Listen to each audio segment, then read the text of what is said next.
हो सकता है कि पार्टी प्रोटोकॉल से हट करके जो है जिला अध्यक्ष अररिया जो है कुछ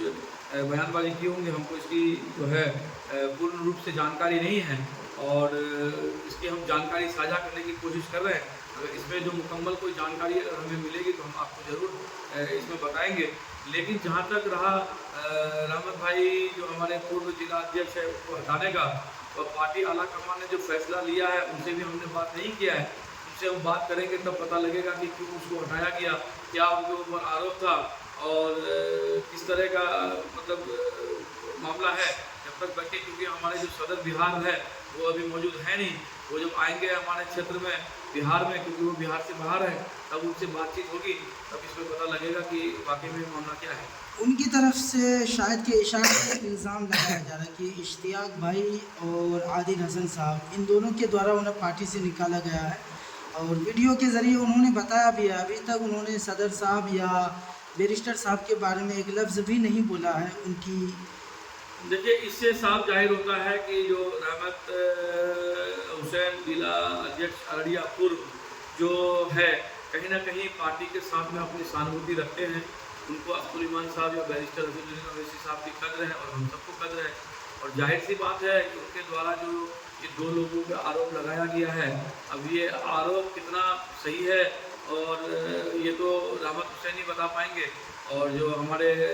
जॉइंट सेक्रेटरी और यूथ प्रेसिडेंट हैं आदिल हसन साहब वही बता पाएंगे। लेकिन कहीं ना कहीं इस तरह का आरोप पिछले दिनों में भी रहा है, तो जाहिर सी बात है कि इसमें पार्टी जो जिम्मेदार लोग हैं, चाहे बैरिस्टर अजीजुद्दीन अवैसी साहब हो या जनाब अब्दुल ईमान साहब हो या हमारे जनरल सेक्रेटरी जो है इंजीनियर आफ्ताब अहमद साहब हो, इन लोगों को इस तरह के आरोपों की छानबीन करनी चाहिए। और इस तरह का आरोप में अगर किसी तरह का सच्चाई है तो इन लोगों के ऊपर एक्शन लेना चाहिए। नहीं तो बिहार में जो है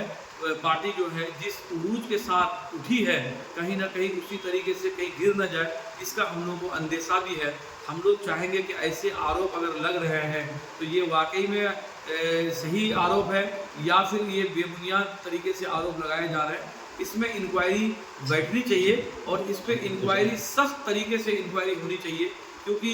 जो है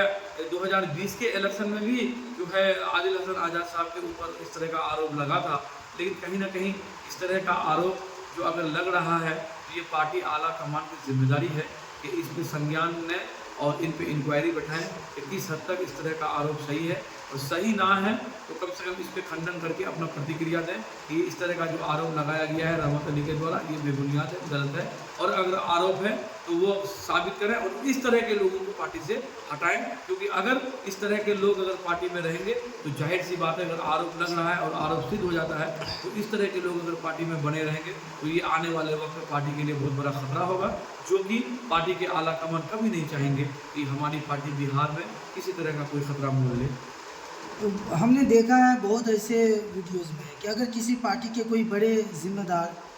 कोई गलत फ़ैसला ले लेता है तो उसका रुजू किया जाता है, उस फैसले को वापस लिया जाता है। लेकिन एमआईएम पार्टी क्यों वो मौका नहीं देना चाहती है? नहीं, देखिए, मैं आपको बताया कि हमारे ये जो घटनाक्रम हुआ है रहमत जिला अध्यक्ष अररिया के साथ, तो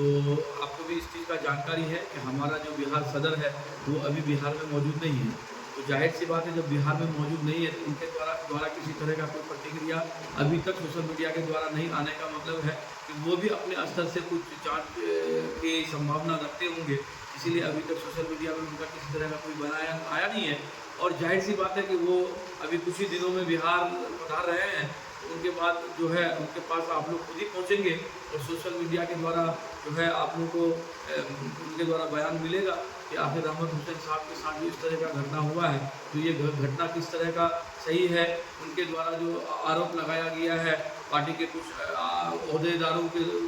मतलब ओहदेदारों को, जाहिर सी बात है कि इस तरह का आरोप लगना अब सही है या गलत है, इसका खंडन हमारा सदर अब्दुल ईमान साहब और जो जनरल सेक्रेटरी है इंजीनियर आफ्ताब साहब ही बेहतर बता पाएंगे। इसीलिए हम लोग जो है इस तरह के मामले में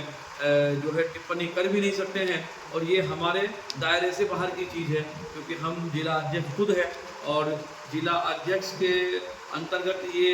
जिला का अदर जिला का जो पदभार आता नहीं है। तो जाहिर सी बात है कि जो पटना टीम में जो सेंट्रल टीम में बैठे हुए बिहार टीम में ये उन्हीं की जिम्मेदारी है और इस तरह का आरोप चाहे वो गलत है या सही है, तो उनका खंडन तो पार्टी के आला कमान ही करेंगे। और हम चाहेंगे कि आप कुछ दिन का इंतज़ार करें और हमारा जो बिहार सदर और जनरल सेक्रेटरी इंजीनियर आफ्ताब साहब से आप लोग खुद पूछ सकते हैं कि इसमें इस तरह का वो एक्शन ले रहे हैं या इस तरह का आरोप को वो किस तरीके से देख रहे हैं। शुक्रिया।